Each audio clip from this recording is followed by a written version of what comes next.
Voy a grabar y vamos a... ¿Qué hora es? Sí, vamos a comenzar nomás. A ver, ya. Entonces, la clase de hoy corresponde a la clase de dictadura cívico-militar. Bueno, la dictadura chilena, ¿no es cierto?, entre 1973 y 1990. Este es un tema importante tanto para la prueba, porque involucra hartos temas que se preguntan en la prueba, y también, bueno, es importante por todo el contexto sociocultural y hasta económico que involucra, ¿ya?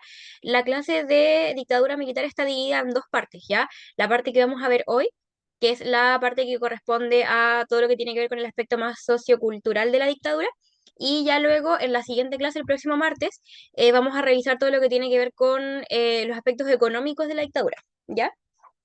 Eso por una parte. ¿Sí? Ok, vamos a comenzar entonces. Como siempre les digo, cualquier cosa que no les vaya quedando claro, cualquier duda, comentario, lo que ustedes quieran, me lo van haciendo llegar por su micrófono, por el chat, como sea. ¿Ya? Eso. Bueno, me gustaría partir conversando con ustedes un poquito sobre quién era Salvador Allende. Sí, ustedes saben que las figuras, digamos, principales en todo este fenómeno histórico que involucra la dictadura militar son por una parte Salvador Allende y por otra parte Augusto Pinochet, ¿no es cierto? Me gustaría hablar un poco de la figura primero de Allende, porque en el fondo fue quien encabezó el gobierno que fue derrocado. Entonces, bueno, Salvador Allende, como dice la pantalla, fue un médico cirujano, ya él estudió medicina, era un médico, con un enfoque de la medicina muy, muy social, ya él tenía un enfoque de la medicina muy desde ese punto de vista social, solidaria, y también con una amplia vocación por lo que es salud pública, ¿ya? Eso por una parte. Él militaba por el Partido Socialista, él no militaba por el Partido Comunista, sino que por el Partido Socialista de Chile. Ya de hecho fue uno de los fundadores del Partido Socialista. Bueno, en cuanto a su carrera política un poquito, él fue diputado de la República. Ya, hoy, perdón chicos, se me fue. Ya, quería activar mi láser, aquí está. Él fue diputado de la República, luego fue ministro de Salud del gobierno de Pedro Aguirre Cerda, ya como yo les dije, él era médico, entonces desempeñó ese labor como ministro de Salud en el gobierno de Pedro Aguirre Cerda. También fue senador, y un dato quizá un poco anecdótico es que él fue 4 veces candidato a la presidencia de la República, ¿ya? Él no es que se haya tirado una vez y haya ganado al tiro, sino que él se postuló 4 veces, ¿ya? Y a la cuarta fue elegido presidente. Aquí le puse 1070, pero es 1970, ¿ya? Él es elegido en el fondo presidente de la República en el año 1970, ¿ya? ¿Por qué la figura de Allende es relevante en este contexto? Principalmente porque él encabeza el proyecto de la Unidad Popular, que era esta como coalición política conformada por el Partido Socialista y el Partido Comunista. La Unidad Popular entonces que ellos buscaban llevar a cabo una vía alternativa, ya conocida como la vía chilena al socialismo, o también la revolución con sabor a empanada de vino tinto, ¿ya?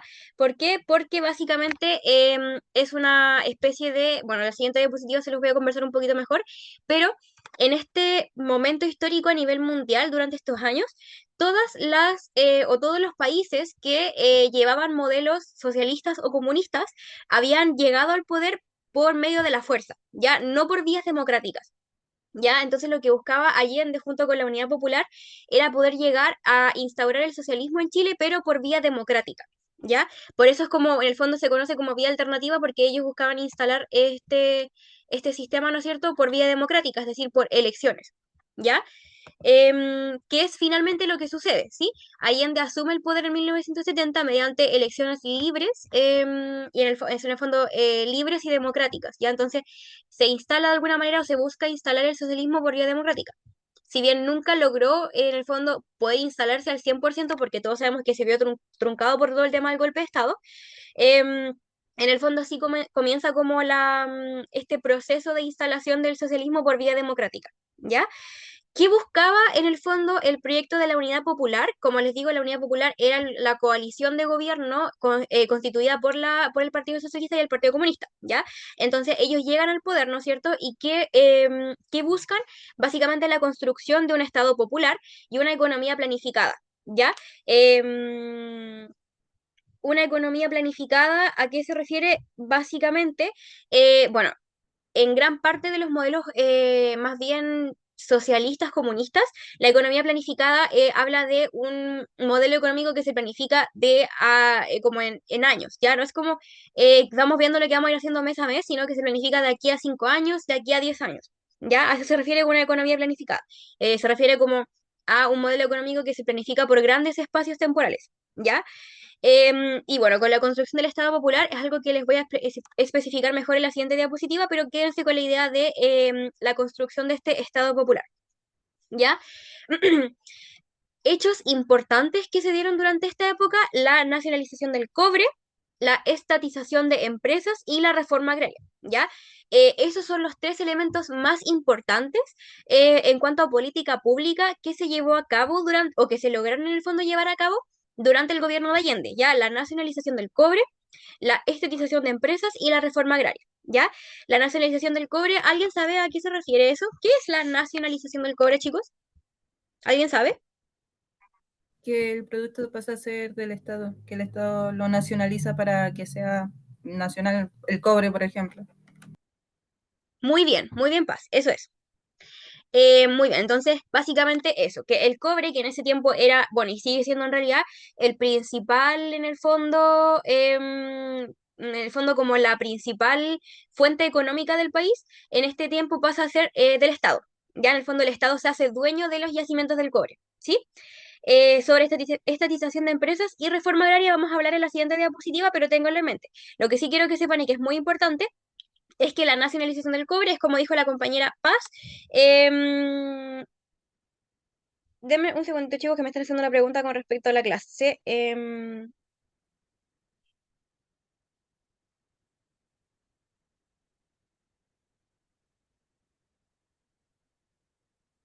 Voy al tiro, chicos.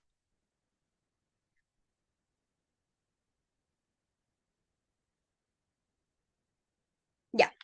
Entonces, eso, la nacionalización del cobre habla que el cobre, las fuentes, los yacimientos de cobre pasan a ser del Estado y por consecuencia todos los recursos, todo el dinero, toda esa movilización de dinero que se genera a partir del cobre pasa a ser también ingreso del Estado. ¿Ya?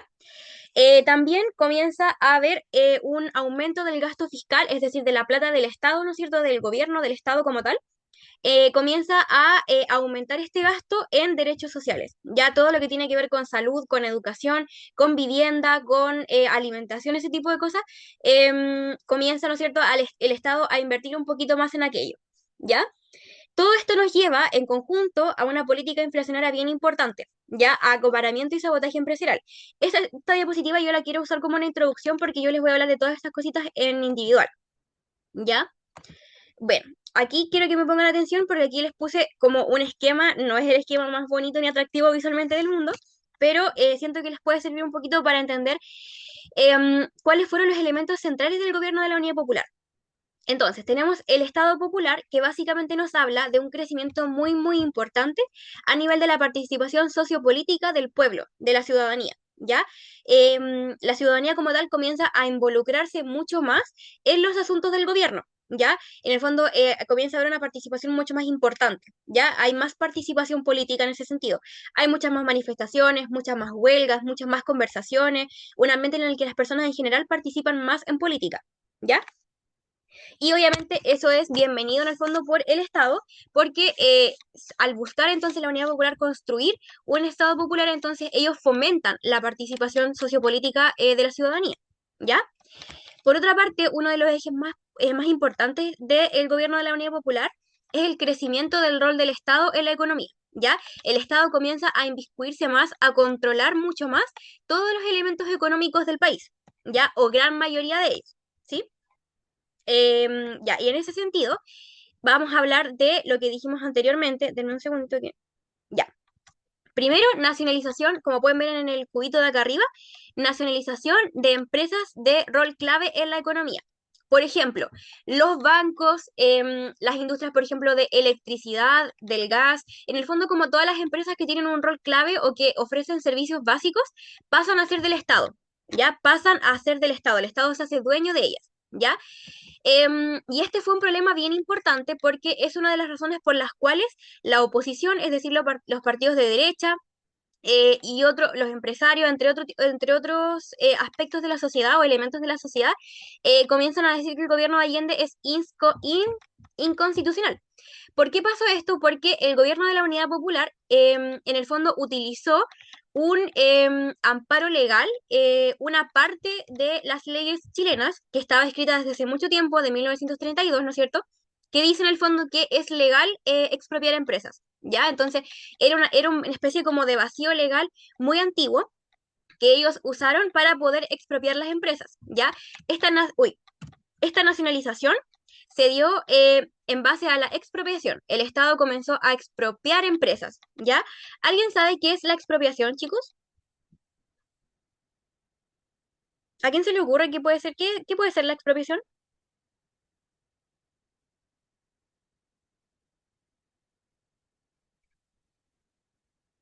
¿Nadie sabe? De tomar algo como suyo, tal vez. Sí, muy bien, eso mismo. El Estado en el fondo, al expropiar las empresas, las tomaba para sí, ya se hacía dueño de las empresas y eso lo hacía mediante una remuneración económica, es decir, como que el Estado compraba las empresas, pero muchas veces los empresarios no estaban muy de acuerdo porque no era un precio en el fondo muy elevado, ¿ya? Era como lo mínimo que el Estado podía pagar por la empresa, ¿ya? Entonces, bueno, en el fondo este aumento del rol del Estado en economía tiene que ver principalmente con la nacionalización de las empresas de rol clave para la economía, como yo les decía, bancos, la industria como de la electricidad, el gas, los servicios básicos, el azúcar, etcétera, ¿ya? Y también el tema de la nacionalización del cobre. ¿Sí? Eso tiene que ver más con en el fondo como que el Estado comienza a tomar un rol muy importante en la economía y a controlar muchísimo más la economía, ¿ya? Em, Eso por parte del crecimiento del tema del Estado en la economía. ¿Ya? También se da un proceso de reforma agraria. ¿Ya? La reforma agraria no la inventó Allende, no fue algo que creara la Unidad Popular, sino que era algo que ya se venía haciendo en Chile desde mucho antes, en el fondo casi desde 1960. ¿Ya? O sea, 10 años antes de que llegara Allende al poder, ya se estaba haciendo reforma agraria. ¿Ya? La reforma agraria básicamente habla de un proceso de redistribución de la tierra, ¿ya? De reforma agraria tengo una diapo específica porque me interesa que se lleven el concepto bien marcado, ¿ya? Pero en términos generales, el gobierno de la Unidad Popular también llevó a cabo un importante proceso de reforma agraria, ¿ya? En términos más sociales y de educación, se buscó llevar a cabo un proyecto que se llamaba Escuela Nacional Unificada, que básicamente es un proyecto educativo o un modelo en el fondo que se buscaba instaurar en términos educativos en las cuales el gobierno, ¿no es cierto?, buscaba que tanto la educación primaria, es decir, como la educación básica, como la educación secundaria fuera obligatoria. ¿Ya? Y la educación secundaria enfocada en lo que es la escuela industrial, ¿ya? La escuela industrial es como lo que hoy se conoce como técnico profesional, eso, ¿ya? Buscaba entonces fomentar la obligatoriedad de la educación básica, es decir, que todos los niños entre primero básico y octavo básico fueran al colegio, ¿no es cierto? O a la escuela, y que además también se fortaleciera la educación secundaria con un rol técnico profesional, y en ese tiempo se llamaba industrial, ya, pero es lo mismo. ¿Sí? En el fondo que a los niños en los niños en la educación media, es decir, lo que hoy es primero a cuarto medio, se les enseñe en el fondo habilidades técnicas. Por ejemplo, hoy en día es muy común que se les enseñe técnico en enfermería, técnico en gastronomía, por ejemplo, técnico en administración de empresas o técnico en metalurgia, etcétera. Ya, entonces es como eso, pero enfocado, ¿no es cierto? Como dándole un rol mucho más protagónico para que los niños tuvieran estas habilidades al salir del colegio. ¿Ya? Y algo muy, muy importante también es que hay un incremento muy importante, como ya les decía anteriormente, del gasto público en materia de derechos sociales. Ya, en el fondo, el Estado de Chile comenzó a invertir, a gastar mucho más en todo lo que tiene que ver con derechos sociales, como por ejemplo la educación, en esto que yo les comentaba de la Escuela Nacional Unificada, en todo lo que tiene que ver con salud, con alimentación, con vivienda. ¿Ya? Por ejemplo, una de las políticas públicas más importantes que se creó durante esta época fue la política pública del litro de leche para los niños, ¿ya? Hasta este tiempo había una tasa de mortalidad infantil, ¿se acuerdan que lo conversamos un poquito cuando hablamos de cuestión social? De que había una tasa de mortalidad infantil muy alta, ya había una alta tasa de mortalidad infantil, muchos niños morían no solo de enfermedades infecciosas, sino que también muchos niños morían de hambre. ¿Ya? Y si es que no morían de hambre, estaban en condiciones de desnutrición muy importantes, ya habían tasas de desnutrición muy, muy altas. ¿Ya? Entonces, ¿qué pasó? El gobierno se dio cuenta de esta problemática y creó esta política pública que era básicamente que diariamente en las escuelas o en los consultorios se les diera a cada niño, a cada niño dentro de un rango de edad, ¿no es cierto? Se les diera un litro de leche para que las familias pudiesen alimentarlos, ¿ya? Y esto de alguna manera vino también a ayudar a disminuir la tasa de desnutrición infantil. ¿ya? Como no todo puede ser perfecto, este incremento en el gasto público no se vio acompañado necesariamente de un incremento en las ganancias del Estado. Es decir, el Estado estaba gastando muchísimo más, pero estaba ganando lo mismo, ya no estaba ganando necesariamente más, ¿sí? Entonces, ¿qué pasó con eso? Que evidentemente hubo un déficit fiscal, es decir, empezó a faltar plata, ya, porque yo les digo, el Estado comienza a gastar muchísimo más en materia de derechos sociales, que evidentemente es algo bueno, en el fondo es algo bueno que el Estado gaste en materia de derechos sociales, pero el Estado no estaba ganando más plata de lo que en el fondo de lo que estaba necesitando, ¿ya? Y eso generó un déficit fiscal o un déficit importante a nivel de la plata del Estado. Ya en el fondo el Estado se comenzó a quedar sin plata, ¿ya? ¿Y qué sucedió cuando el Estado comenzó a quedarse sin plata? Que tomaron una mala decisión, que fue la decisión de comenzar en el fondo a emitir más dinero, ¿ya? El Banco Central empezó a emitir más dinero como en efectivo, ¿ya? Comenzó a producir más billete, más moneda, ¿ya? Y en el fondo cuando aumenta la cantidad de dinero circulante, ¿qué pasa? Que en el fondo aumenta la cantidad de dinero, por tanto la gente comienza a comprar más, ¿ya? Pero las empresas no están produciendo más, ¿ya? Y como las empresas no producen más, entonces hay una menor oferta, pero las personas siguen queriendo comprar. Entonces, ¿qué creen ustedes que pasa cuando todas las personas quieren comprar muchas cosas, pero las empresas no están produciendo muchas cosas, sino que están produciendo lo mismo que de siempre? ¿Qué creen que pasa? Inflación. Muy bien, Paz, muy bien. Eso es lo que pasa, la inflación. La inflación se traduce en términos muy sencillos en eso. Hay mucho dinero, ¿no es cierto? Mucho dinero circulante. eh, la gente comienza a comprar más, o en el fondo aumenta la demanda, pero la oferta se mantiene tal cual, ¿ya? Eso genera que comiencen a aumentar los precios de manera drástica, ¿ya? Y eso fue algo que se vivió muy importantemente en este periodo, ¿no es cierto? Por el tema de que se comenzó a generar más dinero, en el fondo de que se empezó a imprimir más dinero, por decirlo así, y eso generó esta política inflacionaria que creó una crisis económica bien importante. Ya la política inflacionaria que se dio durante el gobierno de la Unidad Popular generó objetivamente una crisis económica bien importante. ¿Ya? Eso por una parte.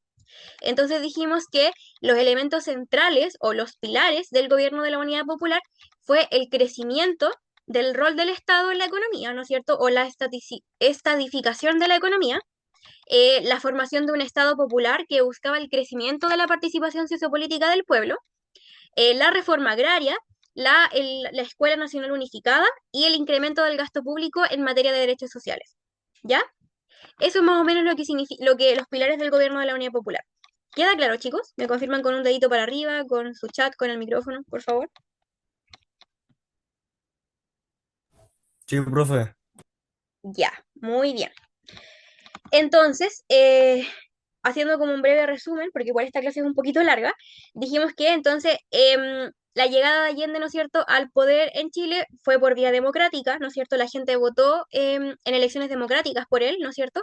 Y él busca instalar, o bueno, la Unidad Popular en general, busca instalar esta vía alternativa o la vía chilena al socialismo, que es básicamente la instalación de un modelo socialista por la vía democrática. ¿Ya? A diferencia de lo que pasaba más a nivel internacional, donde todos los otros ejemplos de socialismo en ese tiempo habían sido por la vía no democrática, ¿ya? Dijimos que esto eran los elementos centrales del gobierno de la Unidad Popular y les comento muy brevemente sobre lo que fue la reforma agraria. Aquí yo les puse este monito, ¿no es cierto?, que dice la tierra para el que la trabaja, ¿ya? Que es como el lema de la reforma agraria, porque, bueno, como yo les decía, la reforma agraria inicia en 1962 con el gobierno de Jorge Alessandri, que era una persona de derecha, ¿ya? Y que luego continúa con Eduardo Frei Montalva y luego sigue continuando con Salvador Allende. Entonces, Allende no fue el que creó la reforma agraria, simplemente la mantuvo y también la hizo crecer. Ya Allende obviamente llevó la reforma agraria a otro nivel. Ya él comenzó a hacer muchísima más reforma agraria. Pero en términos generales, él no fue el que la creó. ¿Ya? Entonces, ¿por qué es la tierra para quien la trabaja? Porque básicamente entonces la reforma agraria es un proceso político, económico y social que busca redistribuir la propiedad y el uso de la tierra, ya principalmente en contextos de concentración latifundista. ¿Qué quiere decir esto? Que durante el siglo XX en Chile, y bueno, eso sigue pasando en realidad, pero esto era una problemática un poco más presente en esa época, sucedía que los terratenientes, o sea, la gente de la élite, la gente con más recurso económico, tenía chiquillos, millones, millones, millones, infinitos millones de hectáreas de tierra, ¿ya? Tenían muchísimos millones de hectáreas de tierra, pero que no la trabajaban, ¿ya? No la trabajaban. Esa tierra no se usaba para criar ganado, no se utilizaba para cultivar, no se utilizaba para vivir, no, era tierra que estaba botada. ¿Ya? Entonces, el Estado, al darse cuenta de eso, lo que hizo en el fondo fue expropiar esta tierra, ¿no es cierto? Que yo les decía que el proceso de expropiar es básicamente que compran esta tierra, pero a un precio mínimo, ¿no es cierto? Se expropia esta tierra que no está siendo utilizada, ¿ya? Y se entrega a la gente como en el fondo del común, ¿ya? Se entrega a distintas personas, ¿no es cierto? Me refiero a personas del común, ¿no es cierto? Trabajadores, trabajadoras, para que ellos trabajen la tierra, ¿ya? Para que la vuelvan una tierra productiva. ¿Sí? En el fondo para que críen ganado, para que cultiven, etcétera. Ya, entonces, el objetivo de la reforma agraria es mejorar la equidad, fomentar la justicia social y aumentar la productividad agrícola, ¿ya? O sea, no era que les regalaran la tierra para que la tuvieran de bonito, sino que era con el objetivo y con la condición de que esa tierra era entregada para que las personas que la recibían la trabajaran, ¿ya? Eh, Eso, entonces se entrega las tierras a los campesinos sin recursos, ¿no es cierto? O con acceso limitado a recursos para promover un desarrollo rural sostenible. En el fondo, para que estos campesinos que no tenían recursos pudieran trabajar estas tierras que estaban botadas, ¿no es cierto? Y con eso entonces reactivar un poquito todo lo que tiene que ver con la productividad agrícola, ¿ya? De eso se trata la reforma agraria. Sí, en el fondo era tomar tierras que no estaban siendo utilizadas, que estaban botadas, para que se entregaran a personas que tenían menos recursos y así poder, en el fondo, que esta tierra fuera trabajada. ¿Queda claro lo que es la reforma agraria, chicos? Sí, profe. Muy bien. Y esto es un concepto muy importante, la tierra para quien la trabaja. Ya, vamos a continuar. Bueno, la doctrina Schneider básicamente era, les comento un poquito esto, más que nada para hablarles sobre cómo se regían las Fuerzas Armadas, ¿no es cierto?, antes del golpe de Estado. Ya, básicamente, la doctrina Schneider hablaba de que las Fuerzas Armadas, ¿no es cierto?, son importantes en cuanto a la contingencia, pero que tienen que estar siempre subordinadas al poder civil. Es decir, siempre, siempre subordinadas al poder del gobierno. Es decir, las Fuerzas Armadas no pueden hacer lo que ellas quieran, sino que tienen que estar subordinadas al poder civil. Por eso, por ejemplo, les pongo un ejemplo más actual. Si en Chile, o en las veces que en Chile han habido catástrofes naturales, por ejemplo, incendios, por ejemplo, no sé, pues terremotos, las Fuerzas Armadas no pueden salir a ayudar a la gente o salir a ayudar a la calle sin haber recibido una orden previa antes del presidente o del poder político, ¿ya? Por más que eso sea lo que corresponde, por más que las Fuerzas Armadas sepan que eso es lo que tienen que hacer, no lo van a hacer a menos de que tengan una orden explícita por parte del poder político, ¿ya? Y eso es por la doctrina Schneider, básicamente porque las Fuerzas Armadas deben estar siempre subordinadas al poder civil. ¿Ya?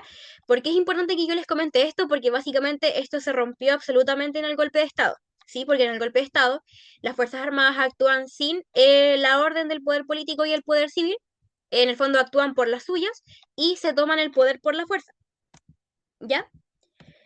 Em, ¿Por qué? Bueno, voy a darme un segundito aquí para ver qué diapositiva les muestro primero. Ya. Como yo les dije, uno de los elementos que propició la crisis del gobierno de Salvador Allende fue principalmente la política inflacionaria, que llevó a una crisis económica bien importante, ¿ya? Sin embargo, hubo otra parte de la historia que no siempre se cuenta, pero que es importante, y es comentarles que hubo un sabotaje importante por parte de la oposición al gobierno. ¿Quiénes eran la oposición al gobierno de Salvador Allende? Todos los partidos de derecha, ya Estados Unidos como país, en general la Iglesia Católica también, y por supuesto que los empresarios, los dueños de las tierras, ¿ya? Ellos eran la oposición al gobierno de Allende. ¿Por qué creen ustedes que este grupo de personas se oponía al gobierno de Allende y de la Unidad Popular? ¿Por qué creen ustedes que se oponían? ¿A quién se le ocurre? ¿Por qué los empresarios, por qué los dueños de las tierras, por qué los partidos de derecha, por qué la Iglesia Católica se hubiese oponido al gobierno, o se hubiese opuesto en el fondo, al gobierno de Allende considerando los elementos que los caracterizaron? por tal vez por la crisis económica, porque igual como había puesto como la de dar leche a las familias y a los niños, era más gasto y eso provocaba una crisis más la inflación, entonces igual pudo haber sido por la crisis económica, ¿no? ¿Sí? Ese es un elemento. ¿Y por qué otra cosa se les ocurre? Quizás algo un poco más lógico, en el fondo algo como, si yo por ejemplo, no sé, a ver, ¿qué ejemplo les puedo poner un poquito más en lo cotidiano? A ver, yo tengo muchos chocolates, ya, yo tengo una mochila llena de chocolates, ya, yo voy al colegio, ¿no es cierto? Y en el colegio llega una profesora que dice que en el fondo si yo tengo muchos chocolates o si yo tengo más de 10 chocolates, tengo que repartirle esos chocolates a todos mis compañeros para que todos tengamos una cantidad de chocolates igualitaria o equitativa, ¿ya? ¿Qué voy a sentir yo con respecto a esa profesora? ¿Qué creen ustedes que podría pasarme a mí con esa profesora? Si me hace como en el fondo, si quiere que yo les regale mis chocolates a mis compañeros para que todos nosotros tengamos la misma cantidad de chocolates. Rabia, ¿no? Sí, algo así. Es enojo, es descontento. ¿Por qué? Porque en el fondo el gobierno de Salvador Allende estaba atacando directamente los intereses de estas personas, ¿ya? ¿Por qué? Porque en general en este tiempo los partidos de derecha o la gente de derecha era como igualmente empresarios, dueños de tierras, dueños de las empresas, ¿no es cierto? Dueños de los medios de producción. ¿Ya? Entonces, si tenemos entonces un grupo de gente de derecha, si tenemos un grupo de gente de empresarios, de dueños de la tierra, de la Iglesia Católica, y viene un tipo a decir que va a redistribuir la tierra para que la tierra sea trabajada y para que sea más justo para todos. Si viene me dice que me va a expropiar mis empresas para hacerlas del Estado y que en el fondo que el país tenga más recursos, o si viene a hablar de justicia social, de igualdad, cuando yo no creo en ello, obviamente eso va a generar un descontento, ¿ya? ¿Por qué la Iglesia Católica? Principalmente por el tema del programa, o sea, perdón, de la Escuela Única Unificada, o sea, perdón, de la Escuela Nacional Unificada, ¿sí? Básicamente porque este plan educativo hablaba de una educación que fuera justa e igualitaria para todos y todos los niños y las niñas, pero que también fuera laica. Ya, es decir, en ese momento era muy común que gran parte de los colegios en Chile fueran colegios católicos, ¿ya? O colegios de otras iglesias, ¿ya? Entonces, lo que buscaba el gobierno de Allende, la Unidad Popular, era que la educación fuera más bien laica, ¿ya? Entonces, obviamente eso también enojó a la Iglesia Católica, ¿ya? Entonces, por eso, chicos, es porque se genera un descontento muy importante porque el gobierno de Salvador Allende busca atacar los intereses de este grupo de personas, ¿ya? También por el tema de la crisis económica, con la que evidentemente ellos no estaban de acuerdo, pero también porque es una oposición directa a sus intereses, ¿ya? Es como básicamente que yo tenga muchísimas cosas y viene alguien a hablar de justicia social, de igualdad, ¿no es cierto?, de libertad, y me quiera quitar mis cosas, en el fondo, y yo obviamente me voy a enojar, eso obviamente va a generar descontento, ¿ya? También porque el gobierno de la Unidad Popular evidentemente, como era un gobierno de izquierda, ¿no es cierto?, abogaba mucho por los derechos de los trabajadores y las trabajadoras, ¿ya? Abogaba por el derecho a huelga, por el derecho a toma, por el derecho al sindicalismo, ¿ya?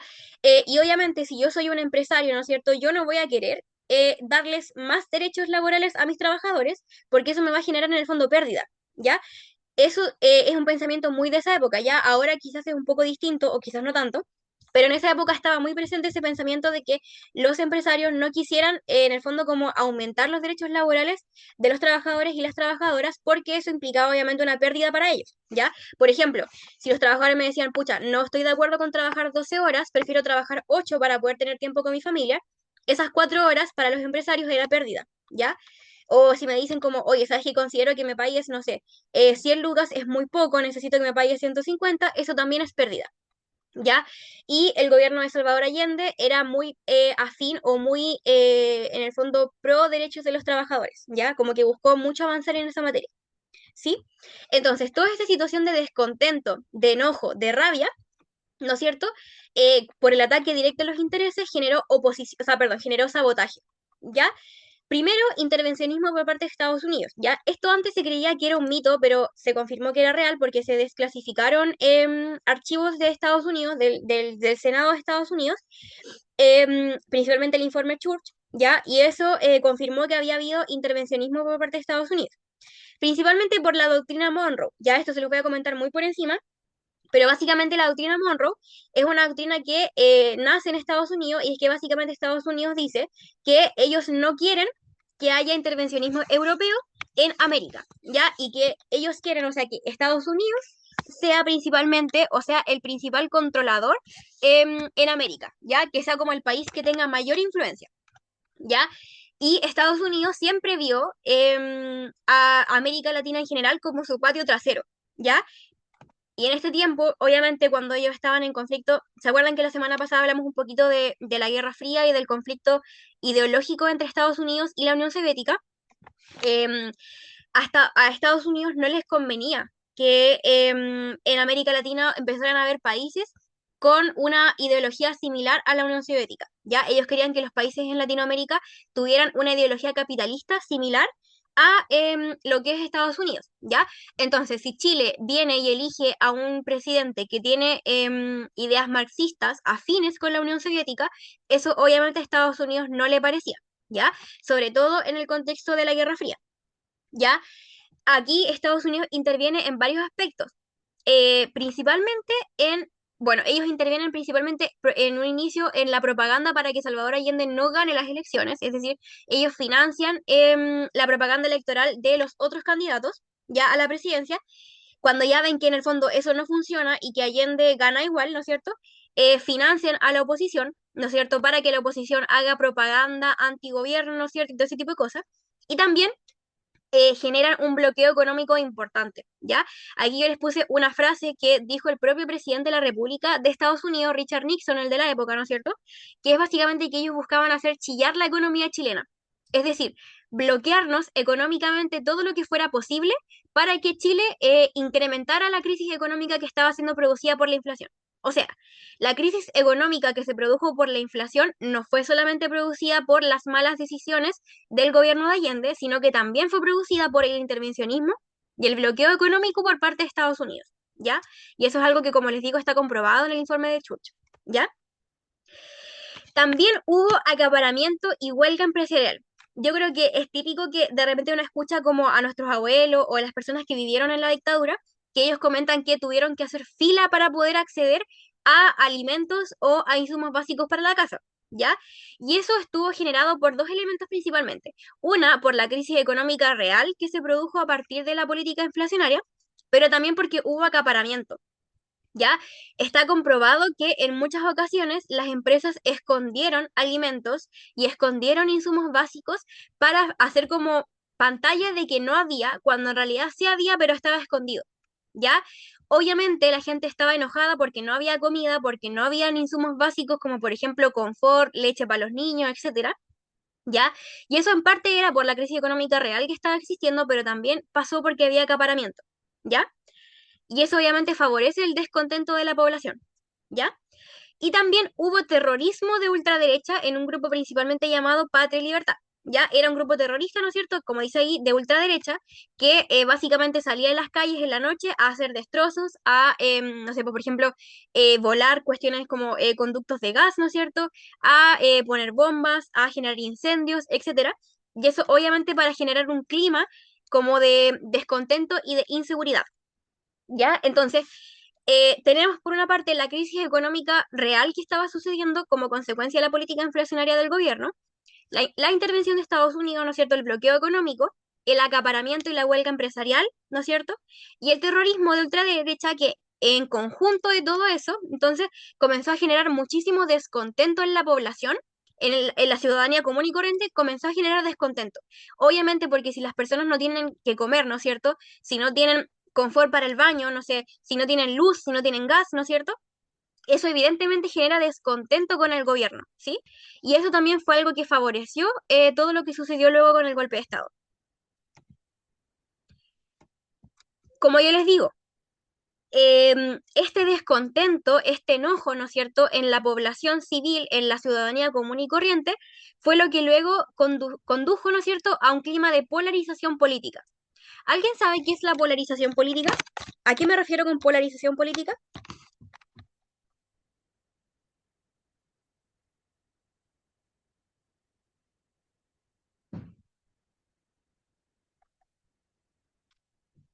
¿Nadie sabe? La división entre la opinión pública, tal vez. Muy bien, eso mismo es.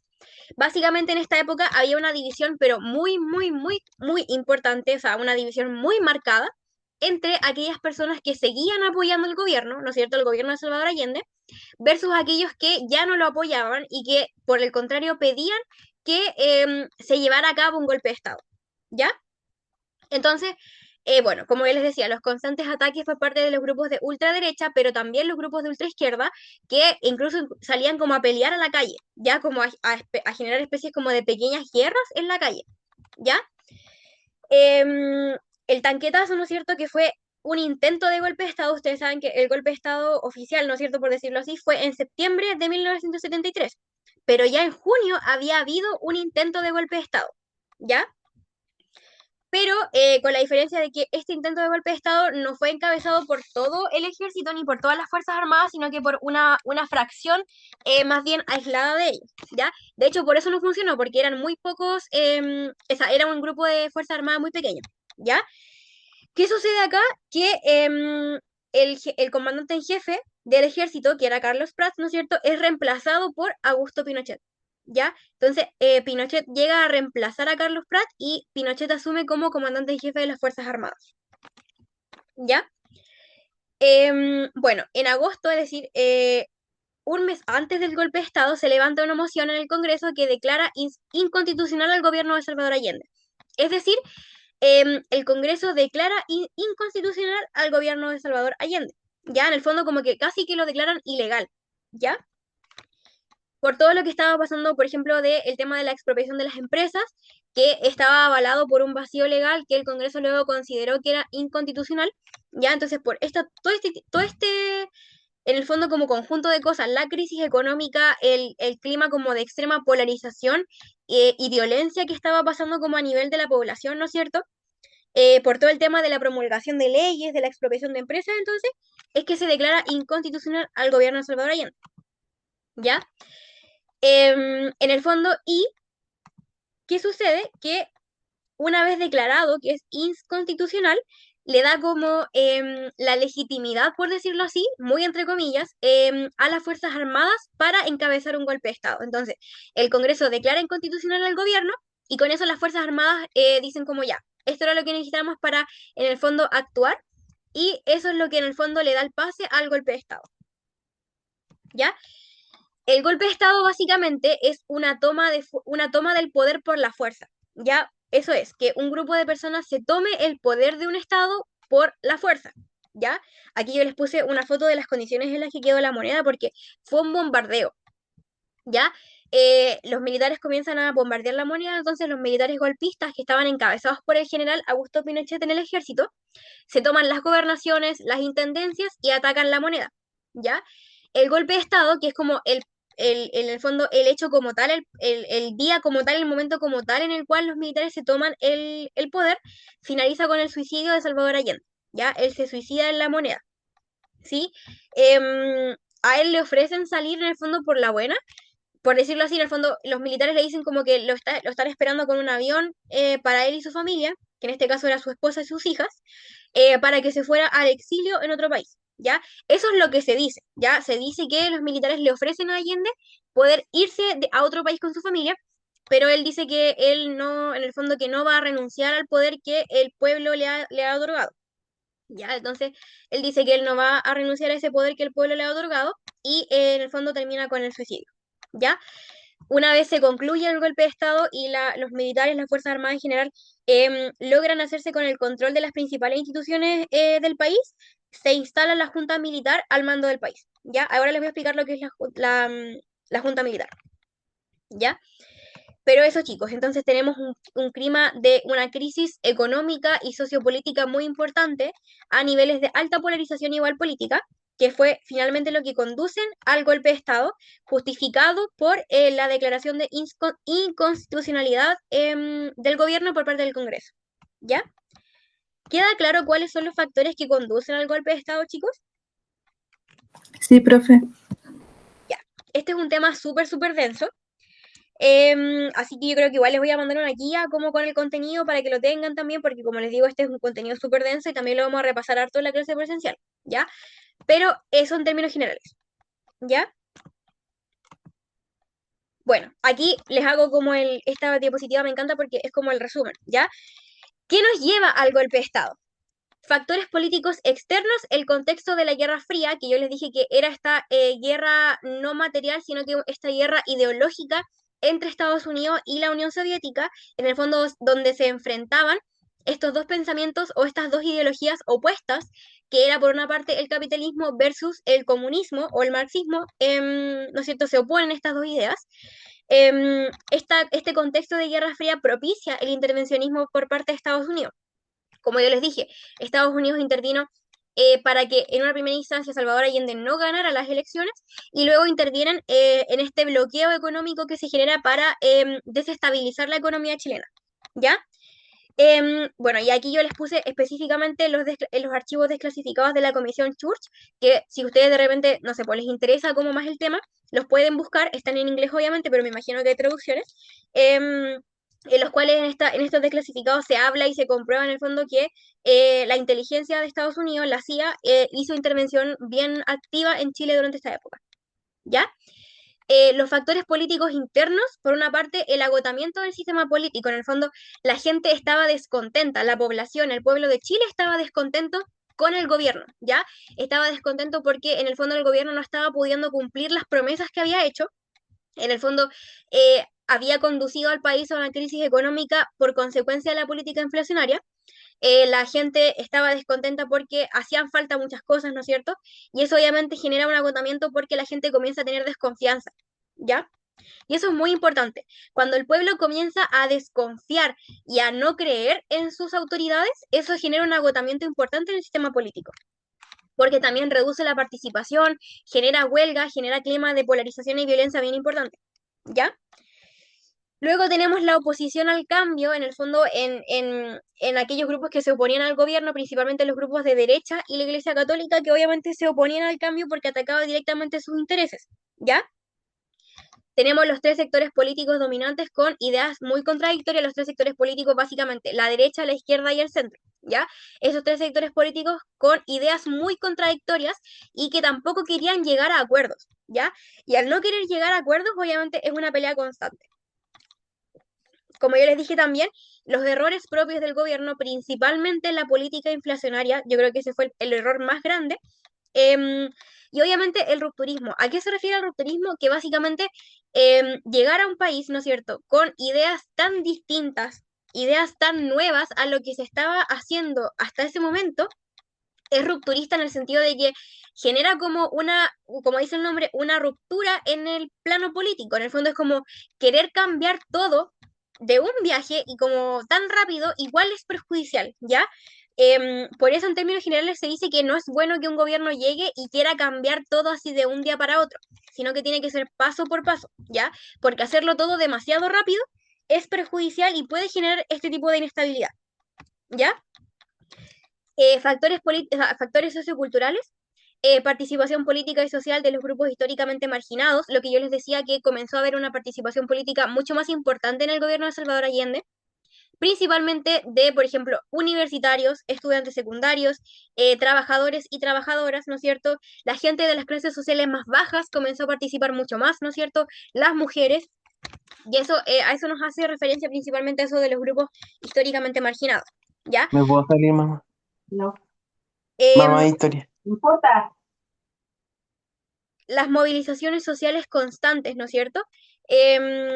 Movilizaciones sociales constantes y las aspiraciones altas, no, aspiraciones y expectativas altas. Esto principalmente, ¿por qué? Porque el gobierno llegó prometiéndole muchas cosas a la gente, ¿ya? En el fondo exponiendo ideas que sonaban muy bien, ¿ya? Entonces, por eso es que la gente tenía aspiraciones y expectativas muy altas, ya en el fondo es como, wow, este gobierno de verdad me va a cumplir y de verdad me va a generar cambios que me van a beneficiar. Ya entonces la gente tenía expectativas muy altas y muchas veces esas expectativas no fueron cumplidas. No te preocupes, Dylan, no se escuchó casi nada, tranquilo. Eso, ¿ya? Así que como les digo, aspiraciones muy altas, expectativas muy altas por parte de la población, a su vez que un gobierno que no estaba pudiendo cumplirlas todas, ¿ya? En general, porque había demasiada como oposición, ¿ya? Por ejemplo, el gobierno quería hacer cosas, pero para hacer esas cosas tenía que tener la votación en el Congreso votaba que no, entonces no se podían hacer esas cosas, ¿ya? Es un poco también parecido a lo que pasa hoy en día, ¿ya? Que, por ejemplo, el gobierno tiene muchas ideas y muchas cosas que quiere llevar a cabo, que son leyes que tiene que enviar a votación en el Congreso, y como en el Congreso el gobierno no tiene mayoría, esas leyes no se pueden llevar a cabo, entonces son cambios que no se pueden hacer, ¿ya? Eso por una parte. Entonces, bueno, estos eran los integrantes de la Junta Militar junto con sus esposas, ya al centro, como el presidente de la Junta Militar, Pinochet, ¿no es cierto? Y en el fondo la Junta Militar estaba conformada por un representante o el comandante en jefe de cada una de los componentes de las Fuerzas Armadas, es decir, de los marinos, ¿no es cierto? De los marinos, de la Fuerza Aérea y de carabineros, ¿ya? Entonces, en el fondo era el ejército, los marinos, la fuerza aérea y los carabineros, ¿ya? Entonces, como yo les dije, como la junta militar, que son estas personas de acá, justificó el golpe de Estado principalmente con la declaración de inconstitucionalidad del gobierno, ¿ya? El Congreso declara inconstitucional al gobierno y con eso la junta militar justifica el golpe, ¿ya? También justifican el golpe debido a la crisis social y económica que estaba pasando el país, ¿no es cierto? Y la lucha de clases para la instalación de una supuesta dictadura marxista. Es decir, la Junta Militar decía que el gobierno de la Unidad Popular buscaba generar una lucha de clases, es decir, sí, claro, ¿cómo suena? Una lucha de clases, ¿no es cierto? Para lograr instalar esta dictadura comunista o marxista. ¿Ya? Entonces, con estos tres elementos de acá, con la declaración de inconstitucionalidad, con la crisis económica, y con la lucha de clases, ¿no es cierto? Es que ellos justifican la dictadura y el golpe de Estado, ¿ya? Básicamente entonces ellos lo que hacen es justificar de esta forma el golpe de Estado y, bueno, en el fondo eso, con eso lo justifican y generan todo lo que sucede después, ¿ya? En el fondo lo que ellos decían era que ellos tenían que salvar a Chile de esta dictadura marxista o comunista que estaba encabezando Salvador Allende. Ya ellos decían que ellos tenían que salvar a Chile, ¿sí? ¿Qué pasa entonces? Que aquí se instala un toque de queda, es decir, las personas no podían salir de sus casas después de determinada hora, y por supuesto que comienza a haber una persecución a adherentes del gobierno de la Unidad Popular. Es decir, comienzan a buscar y a encarcelar, y en muchas ocasiones también torturar y asesinar a los adherentes del gobierno de la Unidad Popular. ¿Ya? ¿Qué sucede luego? Que la Junta Militar, es decir, estas 1, 2, 3, 4 y estas 5 personas, ¿no es cierto? Los comandantes y jefes de cada rama de las Fuerzas Armadas concentran los poderes del Estado, es decir, el poder ejecutivo, el poder legislativo y el poder judicial es concentrado por la Junta Militar. Se cierra el Congreso, ¿no es cierto? Se elimina el Congreso, y los tribunales de justicia ahora son como que la Junta Militar pone como jueces a miembros también de las Fuerzas Armadas. ¿Ya? En realidad, la Junta Militar llena todas las instituciones de personas de las Fuerzas Armadas, ¿ya? Los directores de los colegios tienen que ser de Fuerzas Armadas, los rectores de las universidades, los directores de los hospitales, de los consultorios, los jueces, etcétera. ¿Ya? Todos ahora en el fondo, los que lideran las instituciones del gobierno pasan a ser pertenecientes a las Fuerzas Armadas. ¿Queda claro, chicos, esos? En el fondo, el proceso en el cual la Junta Militar concentra todos los poderes del Estado. Sí, profe. Ya, genial. Igual vayan confirmándome con un monito para arriba el resto que no me habla. Ya.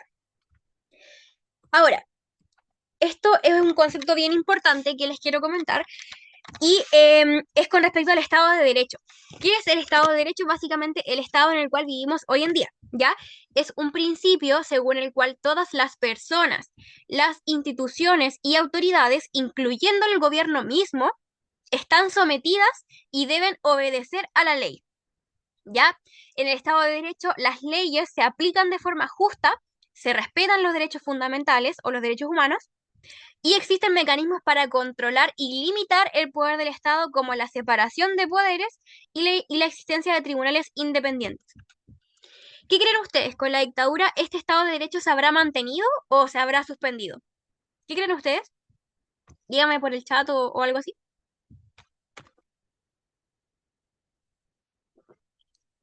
¿Se habrá suspendido? ¿Ya? Exacto. Como dice Paz y como también dice Juliet por el chat, el Estado de Derecho se suspende, ¿ya? ¿Por qué? Porque ahora el Estado, ¿no es cierto? O el poder del Estado que está concentrado todo en la Junta Militar pasa a controlar todo, ¿ya? Y ya no existe limitación a ese poder, ¿sí? Porque los poderes del Estado ya no están separados y están concentrados todos en una misma persona, ¿sí? Obviamente, durante la dictadura militar no hubo respeto a los derechos fundamentales, ¿ya? Entonces, la supresión del Estado de Derecho o la suspensión del Estado de Derecho implica represión política, es decir, la gente ya deja de tener libertad política, deja de tener libertad en el fondo como de pensamiento, libertad en el fondo como de difundir ideas, ¿no es cierto? La gente ya se en el fondo como que se cierran los partidos políticos y la gente ya no puede participar de los partidos políticos.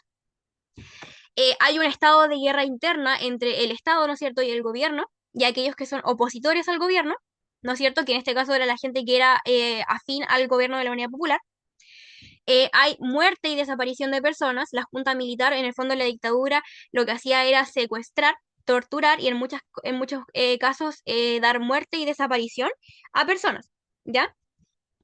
Hay ausencia de garantías constitucionales, en el fondo porque ya no hay nadie que pueda defender o garantizar los derechos fundamentales de las personas, ¿ya?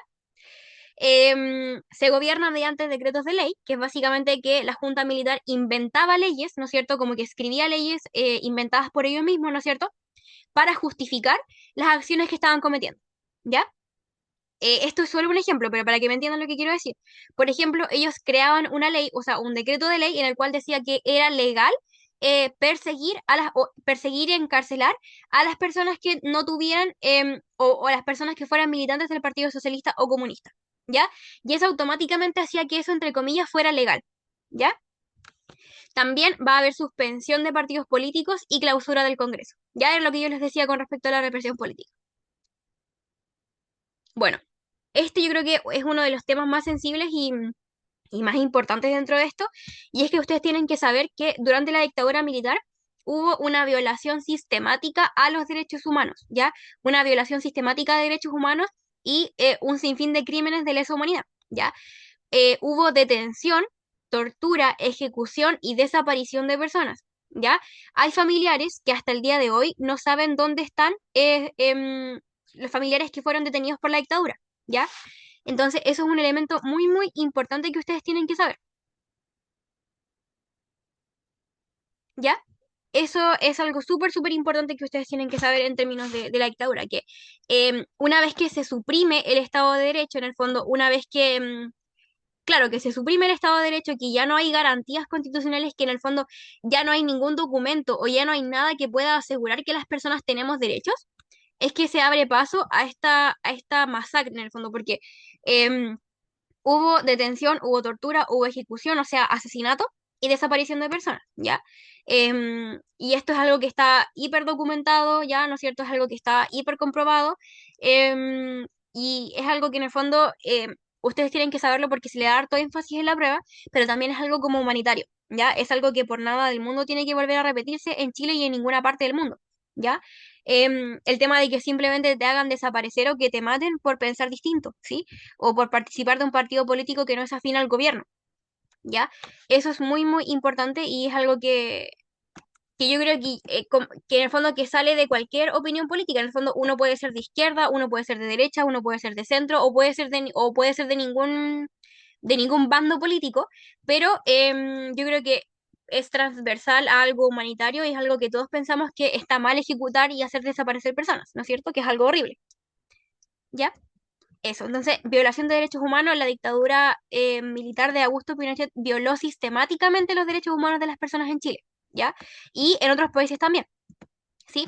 Porque sucedió que en América Latina hubieron varias dictaduras al mismo tiempo, ¿ya? No solo en Chile, sino que en varios otros países también hubieron dictaduras militares que de alguna manera como que se unieron para perseguir a la gente de izquierda y muchas veces entonces hubieron como caravanas internacionales de asesinato, ¿ya? Entonces eso igual es algo súper que uno lo escucha y es como muy trágico, ¿ya? Eso. Esto lo vamos a ver en la siguiente clase, todo lo que tiene que ver con el retorno a la democracia. Bueno, como les digo, el retorno a la democracia y el modelo económico lo vamos a ver en la siguiente clase, pero ¿qué consecuencias tiene todo lo que tiene que ver con la dictadura militar? Es un país que queda absolutamente fragmentado política y socialmente. En el fondo es un país que, em, después de todo lo que sucedió en términos de crímenes de lesa humanidad, es un país que queda absolutamente fragmentado. Ya una polarización política enorme, ya hay gente que hasta el día de hoy dice que la dictadura estuvo bien, ya entonces hasta a ese nivel como en el fondo de polarización llegamos, ya entonces es un país en el fondo en el que ya prácticamente no se puede hablar de política sin que eso implique pelea, ya bueno, hay todavía muchísimos casos de delitos de lesa humanidad y violaciones de derechos humanos que aún no tienen resolución, ¿ya? Uno esperaría, por ejemplo, si yo, ni Dios lo quiera, tengo un familiar que es detenido y torturado y asesinado y luego desaparecido por agentes del gobierno, del Estado, ¿no es cierto? Yo esperaría que eso en algún momento logre como llegar a juicio o que alguien pague una condena de cárcel por eso. ¿Ya? Pero esto en muchos casos, no, en la mayoría de los casos en realidad, esto no sucedió con decirles que Pinochet nunca fue enjuiciado, nunca fue encarcelado por lo que pasó en la dictadura, ¿ya? Él nunca fue enjuiciado en Chile por los delitos de la dictadura, ya siendo él el principal responsable, ¿ya? Em, como les digo, la justicia ineficaz para la resolución de aquellos delitos, ¿no es cierto? Muchos criminales de la dictadura no fueron juzgados por tribunales en democracia, es decir, una vez Chile recuperó la democracia, que esto fue aproximadamente en 1990, aunque eso, como les digo, lo vamos a revisar en la próxima clase, ¿no es cierto? Muchos criminales de la dictadura no fueron nunca juzgados por tribunales en la democracia, nunca, muchos de ellos ni siquiera fueron a juicio por lo que hicieron, ¿ya? Entonces, como les digo, por eso es que hay un problema de la justicia ineficaz en ese sentido, ¿ya? Cuando recién se recupera la democracia en Chile, es una democracia muy débil y temerosa, ¿ya? Porque ya lo vamos a ver en la siguiente clase, pero todavía está muy en la sombra todo lo que pasó con la dictadura, y las Fuerzas Armadas todavía están como ahí. Es, por ejemplo, no sé, esto es por ejemplo muy burdo y puede sonar hasta tonto, pero es, por ejemplo, cuando uno es chico y se manda una embarrada, ¿no es cierto? O uno es adolescente y se manda una embarrada y tu mamá te castiga, ¿no es cierto? Y te levanta el castigo, pero te dice como, estás en capilla, te estoy vigilando. Ya es como eso. En el fondo es como que las Fuerzas Armadas estaban ahí vigilando, estaban muy metidos en todo lo que tiene que ver con política, entonces obviamente era una democracia que estaba como muy débil todavía porque había esta sensación de que en cualquier momento las Fuerzas Armadas volvían a encabezar un golpe de Estado si algo no les parecía. ¿Ya? Y bueno, esto lo voy a dejar sobre la mesa solamente para que lo conversemos en la siguiente clase porque tiene que ver con el modelo económico, pero para que lo tengan presente y si le quieren echar una mirada antes de la clase, genial. Pero para que lo tengan ahí en la mira, que tiene que ver con la instalación de un modelo económico neoliberal, ¿ya? Yo diría que la principal consecuencia de la dictadura militar y claro, la principal consecuencia de la dictadura militar fue la instalación de este modelo económico neoliberal. ¿Por qué? Porque es el modelo económico que nos rige hasta el día de hoy, ¿ya? Y nos rige principalmente amparado por la Constitución de 1980. Ya la Constitución de 1980 fue escrita en dictadura, fue escrita por representantes de la dictadura y es en el fondo aquello que sustenta este modelo económico neoliberal, que es el modelo económico que nos rige hoy en día y que a ojos de algunos puede parecer muy injusto, que genera mucha desigualdad, ¿ya? Entonces, para que lo tengan en cuenta el modelo económico neoliberal, que es el que nos rige hasta el día de hoy, es la consecuencia más importante de la dictadura en cuanto a su instalación. Bueno, mientras me van confirmando, si con su dedito para arriba me confirman si es que les quedó claro como todo lo que esbozamos ahora, ¿sí? Les pongo estas imágenes, que básicamente son imágenes de manifestaciones, ¿ya? Que han habido y que siguen habiendo hasta el día de hoy, de las agrupaciones de familiares de detenidos desaparecidos, ¿ya? Aquellas personas que fueron detenidas por la dictadura y que nunca más aparecieron. Estas son agrupaciones de sus familias que lo siguen buscando. Y me gusta mostrar esta foto, bueno, este año y el año pasado que hice la clase de este tema, para que vean que estas personas tienen cara, chicos. Que a lo mejor ustedes pueden decir, ah, ya, son, no sé, se dicen que son 3.500 personas, ya, que fueron detenidas y desaparecidas. Pero todas esas 3.500 personas tienen caras, tienen familias, tienen mamás, tienen papás, tienen esposas, esposos, hijos, que los siguen buscando y que siguen buscando y que siguen tratando de entender dónde están, ¿ya? Em, Incluso, chicos, hubo asesinato y tortura de niños, ¿ya? De niños chicos, o sea, de niños menores que nosotros, niños de menos de 10 años, de niños, niños, ¿ya? De mujeres embarazadas a punto de dar a luz, ¿ya? Mujeres que fueron violadas por agentes de las Fuerzas Armadas, ¿no es cierto? Mujeres que fueron violadas con perros, ¿ya? Entonces, para que ustedes se hagan una idea como de lo atroz que fue todo el tema. Y para que también le pongan cara, porque uno puede decir, ya, son 3.500 personas, pero todas estas 3.500 personas y quizás más tienen cara y tienen familias que en el fondo nunca pudieron encontrarles y darles en el fondo una despedida digna y que se fueron en el fondo por culpa de la dictadura. Y en ese sentido es algo súper terrible, ¿cierto? Eso, la persona que ustedes ven acá, ella es Hortensia, es la esposa de Salvador Allende, es una señora ya de edad, una señora viejita y ella es una de las hijas, ¿ya? Bueno, ahí llevándole flores, ¿no es cierto? Me imagino que para alguna conmemoración de todo el tema del golpe de Estado, ¿ya? Pero me gustaría igual que se quedaran como con esta imagen en el fondo de personas que siguen buscando a sus familiares, ¿ya? Por todo lo atroz y lo inhumano y por todos los crímenes de lesa humanidad que se dieron durante la dictadura, ¿ya? Y que va más allá de un pensamiento político, ya sea de izquierda, de derecha, de centro, es un tema de humanidad, ¿ya? Y acá no lo vamos a leer ni nada, pero se los dejo por si tenían la duda de por qué en el fondo Salvador Allende no aceptó irse. Les voy a leer solo el primer párrafo. Dice, yo no voy a renunciar, este es el fragmento del último discurso de Salvador Allende, ¿ya? Cuando se estaban tomando las Fuerzas Armadas la moneda, él consigue tener acceso a las radios, a las principales radios del país, ¿ya? Para enviar un mensaje por radio a la gente de Chile. ¿Ya? Y ese es un mensaje que está todavía vigente, ¿no es cierto? Que en el fondo que está disponible en YouTube, en TikTok, en todos lados, ¿ya? Y él dice, yo no voy a renunciar. Colocado en un tránsito histórico, pagaré con mi vida la lealtad del pueblo. Y les digo que tengo la certeza de que la semilla que entregáramos a la conciencia digna de miles y miles de chilenos no podrá ser sesgada significativamente. Tienen la fuerza, podrán avasallarnos, pero no se detienen los procesos sociales, ni con el crimen, ni con la fuerza. La historia es nuestra y la hacen los pueblos. Seguramente Radio Magallanes, que fue una de las radios que prestó los micrófonos para que Salvador Allende pudiese hablar y transmitir este último mensaje, será callada y el metal tranquilo de mi voz no llegará a ustedes. No importa, lo seguirán oyendo. Siempre estaré junto a ustedes. Por lo menos mi recuerdo será el de un hombre digno que fue leal a la lealtad de los trabajadores. El pueblo debe defenderse, pero no sacrificarse. El pueblo no debe dejarse arrasar ni acribillar, pero tampoco puede humillarse. Trabajadores de mi patria, tengo fe en Chile y su destino. Superarán otros hombres este momento gris y amargo donde la tradición pretende imponerse. Sigan ustedes sabiendo que mucho más temprano que tarde, de nuevo abrirán las grandes alamedas por donde pase el hombre libre para construir una sociedad mejor. Bueno, ahí él termina su discurso con Viva Chile, viva el pueblo, etcétera. Entonces, este es un fragmento del último discurso de Salvador Allende, que como les digo, fue cuando ya las Fuerzas Armadas estaban llegando a la moneda y estaban en el fondo empezando como con el bombardeo. Vamos a seguir hablando de dictadura militar, al menos en dos clases más, ya en modelo económico y todo lo que tiene que ver con un poco de leyes en términos de la dictadura, pero el mensaje con el que quiero cerrar esta primera clase de dictadura militar es con este mensaje de cuidar la democracia, ¿ya?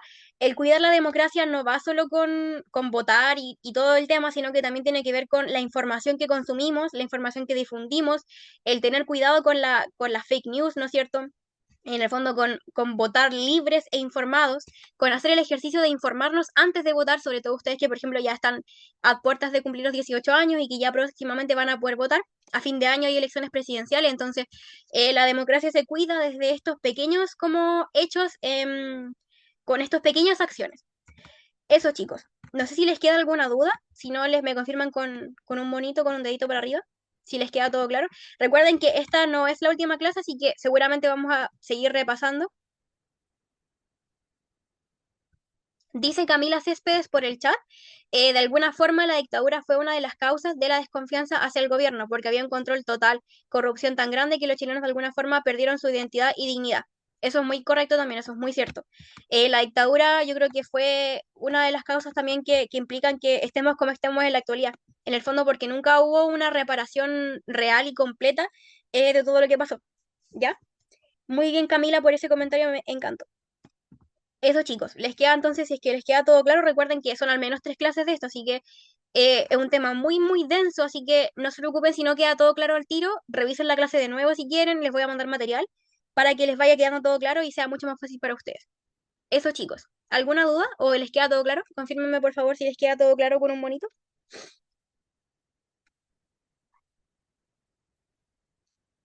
Ya, muy bien. Eso, chicos, eso fue la clase del día de hoy, que les vaya súper bien y que tengan un hermoso resto de semana. Que estén muy bien. Chao, chicos. Chao, profe. Chao, profe. Chao, que estén Profe, bien.